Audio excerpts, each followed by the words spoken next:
Hi, and welcome to another video from aplanetruth.info. Um, what I want to do today is a fairly short video explaining how and why Columbia, Washington, D.C., the District of Columbia, got its name and what it's a district of. Here we see a famous picture from John Gast in 1872 of Columbia in the Manifest Destiny westward movement across from the east to the United States, where they had to kill off all the Indians and the buffaloes so the white man could have his land. Now, Washington, D.C. was founded in 1871 by the Organic Act of Congress, and this is their emblem or symbol, District of Columbia. Note the shining hill over the Capitol in the background, the woman lower than the man, and the District of Columbia in the background. Here is the original D.C. flag, 3 stars and 2 bars. And here is the current District of Columbia flag, which District of Columbia is run by the federal government. We also see in some of the churches in the District of Columbia using the 3-star and 2-bar stripe motif. Also in the corporate world, we see CBS using the all-seeing eye as their logo, and Columbia Pictures, and Columbia Pictures using the torch and the sun and the pyramid with the unfinished eye, which we also see in the back of the dollar bill. We see the Columbia space shuttle that blew up tragically. Please note the Israeli flag in there as well, equal height, equal weight. And also we see the Rockefellers Columbia University in New York, as well as the Columbia Teachers University, also a Rockefeller Foundation. Now it's interesting also to note that Columbia's symbol uses 3 crowns as well. And here we're back to the John Gast 1872 Manifest Destiny of Miss Columbia leading the way. Okay, so let's go over here to Wikipedia, the font of all knowledge. And Washington District of Columbia. Where did the name District of Columbia come from is the question here. And for the past 6-8 months or so, I've been offering every friend I talk to and family $100 if they could tell me where the District of Columbia name came from, or what it is a district of, or why it is named Columbia. So far I've kept $100 as no one has been able to even come close. The common response has been, to a person almost, I have no idea. So we see here the U.S. Constitution provided for a federal district under exclusive jurisdiction meaning whose business, of the Congress, and the district is therefore not part of any U.S. state. Further down, it's created a single municipal government for the remaining portion of the district. Here it says an estimated population in 2014, and then leave it to Wikipedia. It says it's the 22nd most populous city, but right above here it says it's not part of any U.S. state, so a contradiction right there. The centers for all 3 branches of federal government in the United States are in the district, and they rule our lives, collect from the IRS and whatnot, including the Congress, the President, and the Supreme Court. Now, if the Congress is the only one overseeing, and they are in the District of Columbia in Washington, that means they're not a part of the United States of America, small, big U, small N-I-T-E-D, United States, and I'll get into that in a minute. Washington is home to many national monuments and museums. City hosts 176 foreign embassies, as well as headquarters of many international organizations, trade unions, nonprofit organizations, lobbying groups, and professional associations. One of the tricks they pull for the National Governors of Association that's based in Washington, D.C., is all the governors get together and come to a separate city-state called Washington, D.C., and they make all their rules and laws, and they form their lobbyist groups, and then they put on their governor's hats and go back to the United States of America, and they enact their laws in their states. We'll get into that in another time. All right, so I want to click over here and give you how District of Columbia, Washington got its name. But first, let's talk about what the Act provided. This was the Organic Act of 1871, an act to provide a government for the District of Columbia. An act to provide a government for the District of Columbia, also known as the Act of 1871. It means that Congress, under no constitutional authority to do so, created a separate form of government for the District of Columbia, which is a 10 square mile parcel of land, its own city-state. It has its own police force, its own mayor. It has its own tax. It isn't taxed, but it has its own constitution that we'll get into at another time. But basically, it's not beholden to any other city-state, just like the City of London and just like the Vatican. Those are the trilateral city-states that rule all. Why would they do that? Let's look at the circumstances. Well, in 1871, it was a vulnerable time in America. Our nation was essentially bankrupt, weakened, and depleted after the aftermath of the Civil War. Civil War was nothing more than a calculated front for some fancy footwork by corporate backroom players. The Congress realized our country was in dire financial straits, so they cut a deal with the bankers. The Rothschilds of London were dipping their fingers in the pie, incurring debt to bankers. A bank will not do anything unless it's entirely in their best interest to do so. So they basically went and created this act with the treasonous Congress complicity, and what they did in the 1871, it was defaced in the sense that the title was block capitalized and the word for was changed to the word of in the title. So instead of United States for America, it became United States of America, all in capital letters. It goes on to say here, the United States of America, capital letters, represents a fictitious corporation. Your birth certificate, driver's license, social security number, bank statements are all written in capital letters, which means you have registered, regis means crown, submitted and or applied to a part of the United States of America Corporation as a fictitious character. The altered version, the capital letters, the Constitution of the United States of America. It is the corporate constitution. It is not the same document you might think. The corporate constitution operates in an economic capacity that has been used to fool the people into thinking it is the same parchment that governs the republic. It is absolutely not.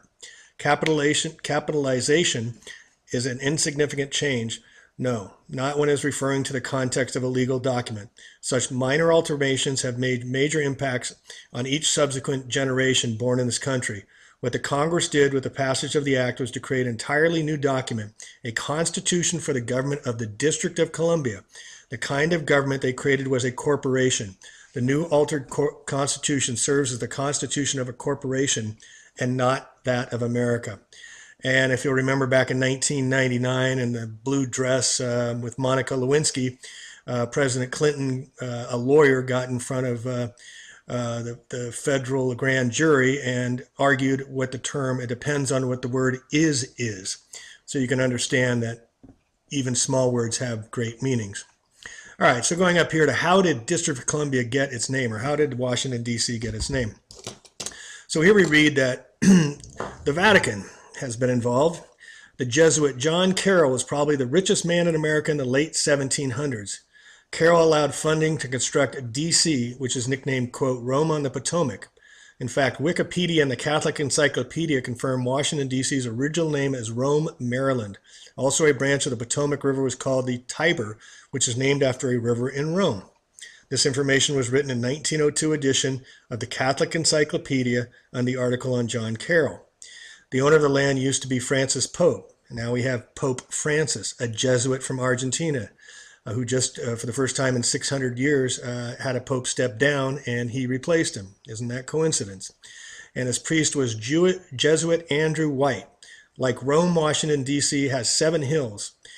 Their names are Capitol Hill, Meridian Hill, Floral Hills, Forest Hills, Hillbrook, Hillcrest, and Knox Hill.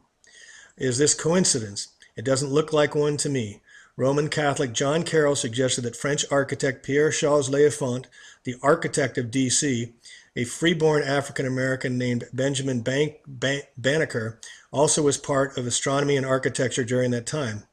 It is said that Benjamin had a role in its construction, along with L'Enfant. It's a fact that Roman Catholic Charles Carroll was a signer of the Declaration of Independence. The Carroll family, who were run by the Pope, plus the Jesuits of Rome and the Freemasons, were key in the American Revolution. In fact, George Washington helped, in his Masonic attire, laid the cornerstone to the Capitol building.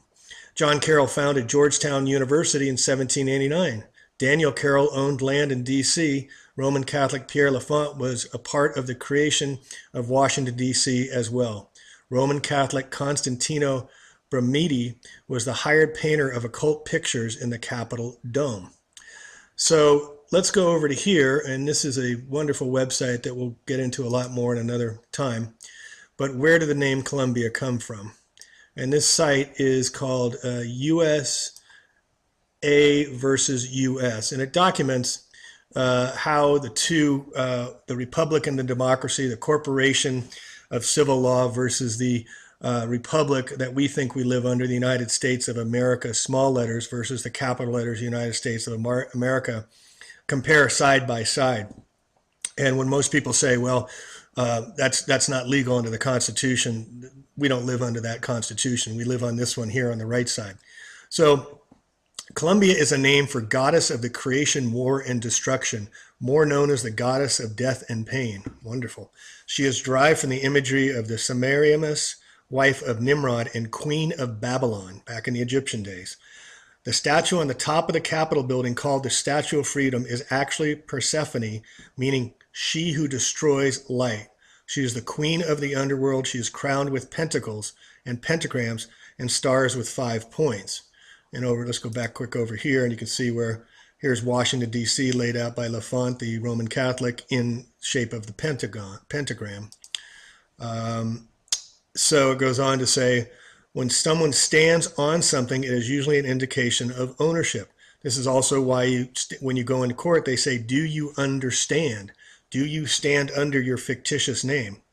Therefore, she owns the facility she stands on, although the dome is on top of the Capitol building, was not finished until 1868. Columbia and Persephone are seen in other statues around the world. And also it goes on to say that the District of Columbia is run by Gnostic priesthoods of the undisclosed mystery Babylon under Masonic rule. Some of the Masonic symbolisms laid out on the district streets. The obelisk, which is also in the city-state of City of London, and also an obelisk in the center of the Vatican in Rome. Again, Egyptians, they actually brought these obelisks, except for the Washington, D.C. one, over from Egypt.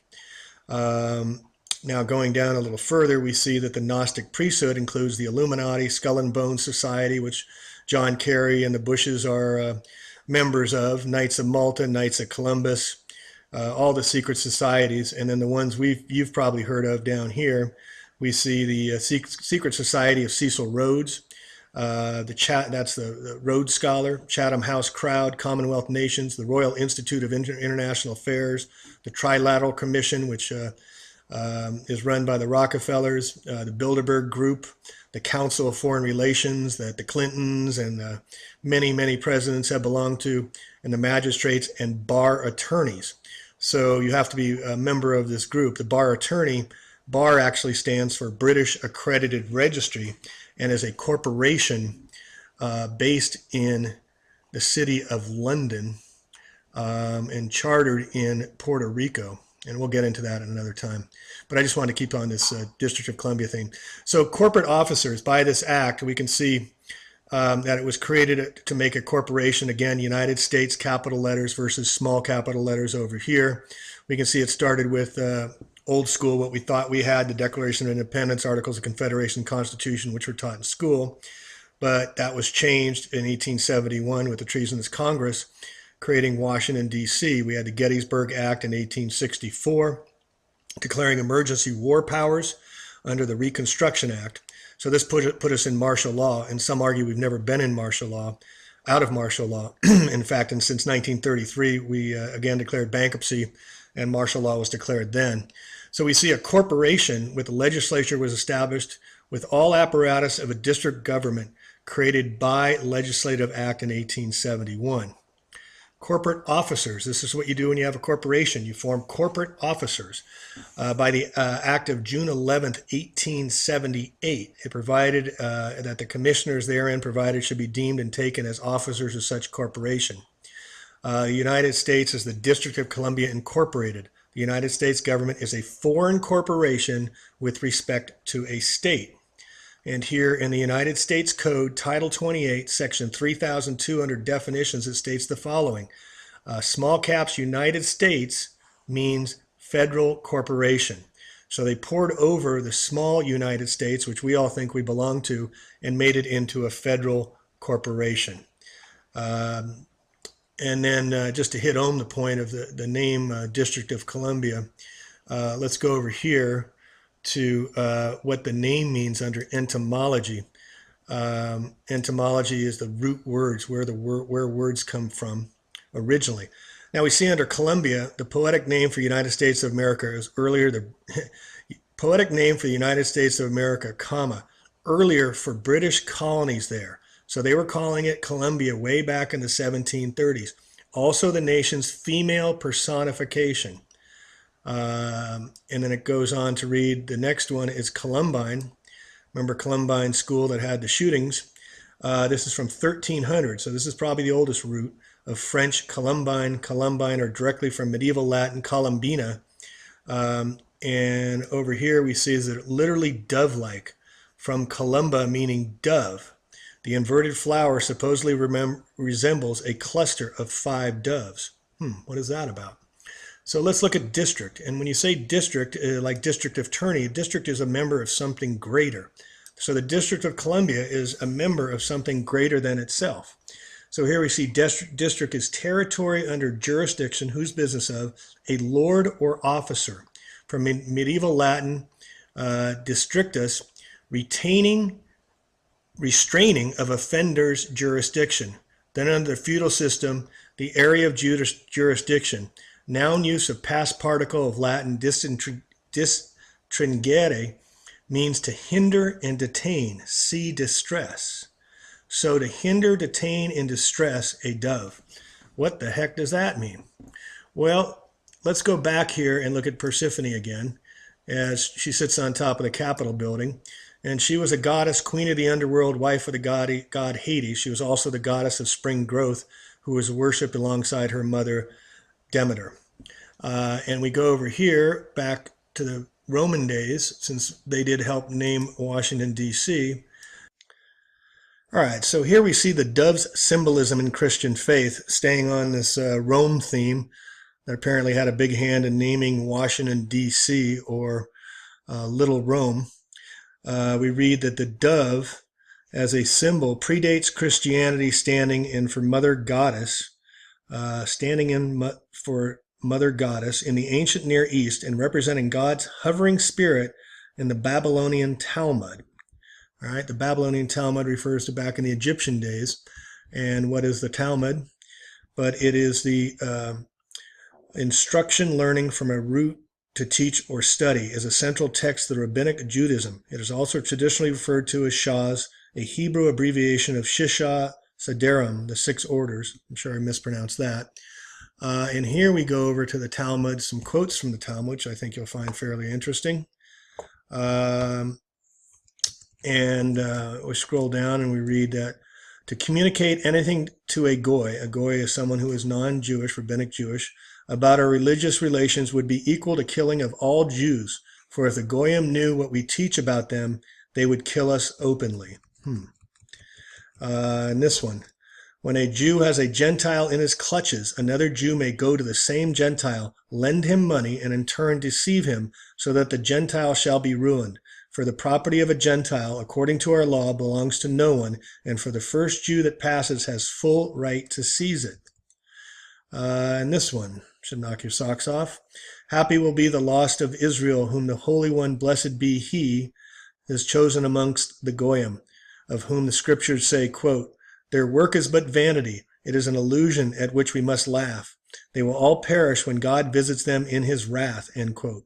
At the moment when the Holy One, blessed be He, will exterminate all the Goyim of the world, Israel alone will subsist, even as it is written.